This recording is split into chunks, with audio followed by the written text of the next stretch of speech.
Blessings, blessings, blessings, my sports to the bone family. Back at it again with another video. Thank you all for tuning in. So, in this one, we're going to be talking West Indies Academy versus Sri Lanka emerging players. Yes, we saw some magnificent bowling from the West Indies Academy on day one, especially from Kelvin Pittman. We'll talk about that a bit.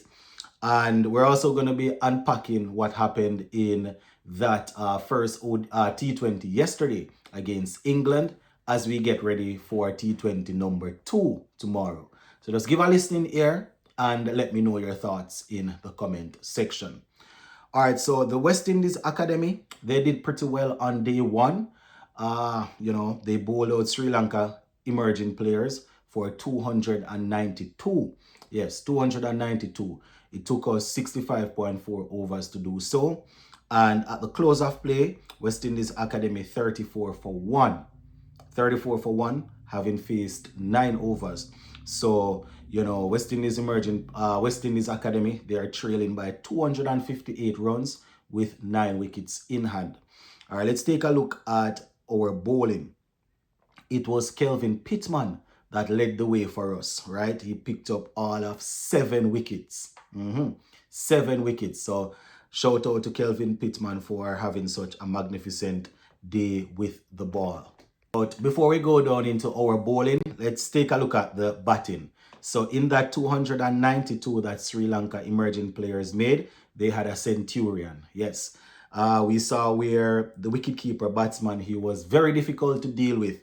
Sohan De Levera, he scored 130 from 110 balls, right? He scored 15, he struck 15 fours and 2 sixes. So very good century there. It's always good when you see youngsters going out there and, getting the job done. Well, not getting the job done because, it's only day one, but it's always good when they're able to get their team into a good position. In terms of the other scorers, Shevan Daniel, that's one of the openers, he got 47 from 41. Janishka Pereira, he got 38 from 86. So those were the main contributors as Sri Lanka emerging players scored 292 in 65.4 overs. Now, bowling for the West Indies Academy, McKenny Clark, he picked up 1 for 59 from his 15 overs. He had 3 maidens in the mix. Renico Smith, he bowled 9 overs, 46 runs. Nathan Edward, he bowled 12.4 overs, 58 runs, picked up 2 wickets. And the man that did majority of the damage, Kelvin Pittman, 7 for 28 from 13 overs. Yes, 7 for 28 from 13, and he had 2 maidens in the mix. Joshua Bishop, he bowled 13 overs, 79 runs, 1 maiden. And Rivaldo Clark, he bowled 3 overs for 18 runs.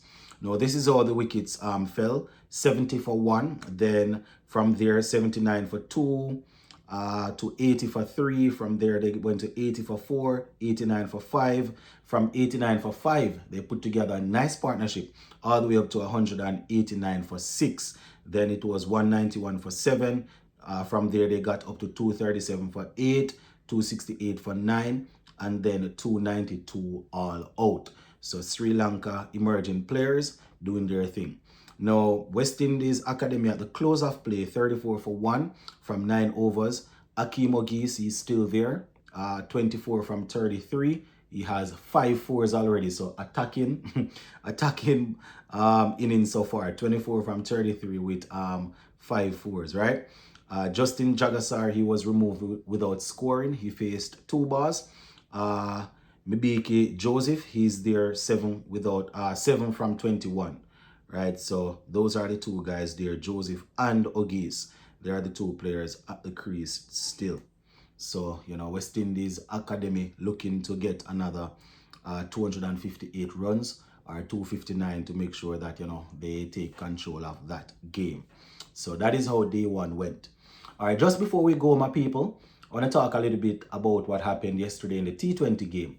I mean, in the video that I did shortly after the game yesterday, we had a couple of things to say as it relates to how things happen. But as we prepare for tomorrow's game, you know, every time we get ready to face a team, you know, we say the same things, that we need to be vigilant.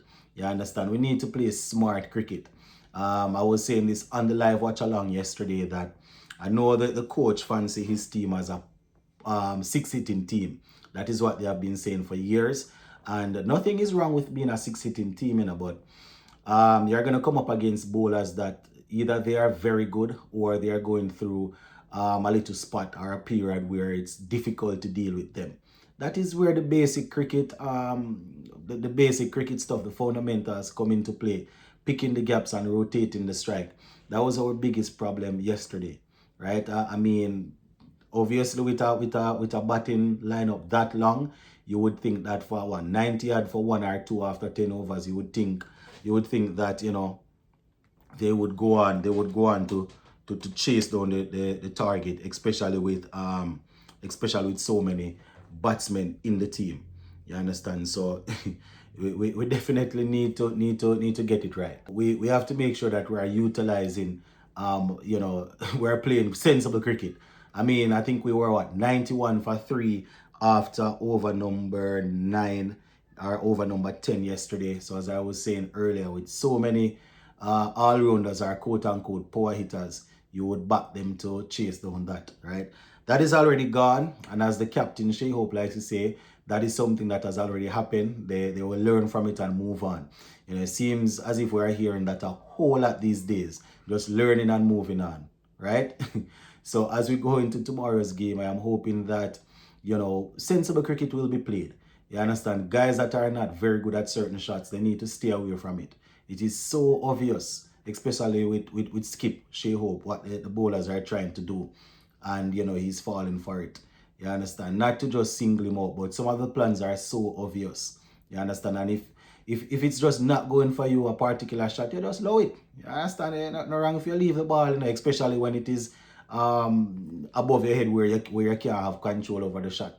You understand? So we need to just play smart cricket. I'm not saying that England don't have some quality players, you know, they have good players.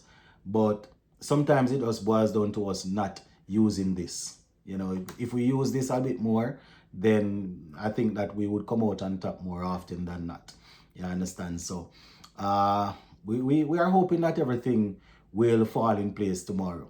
I mean, I'm going to give you my playing 11 before the game, but I'll probably do that tomorrow morning. Um, I saw the news earlier today that Akil Hussein will be in England, or well, at Bristol where they are at by tomorrow morning. So hopefully he will be rested and not jet lag and ready to go. You understand? We need all hands on deck. You know, when we say all hands on deck, we're talking about people that we expect to actually go out there and be effective. Not banking on one man, but you know, when somebody has proven over a period of time that you can bank on them, you still have to side and put a little, you know, lean on their shoulder a little bit. So let us see how tomorrow will work out, my people. Big up.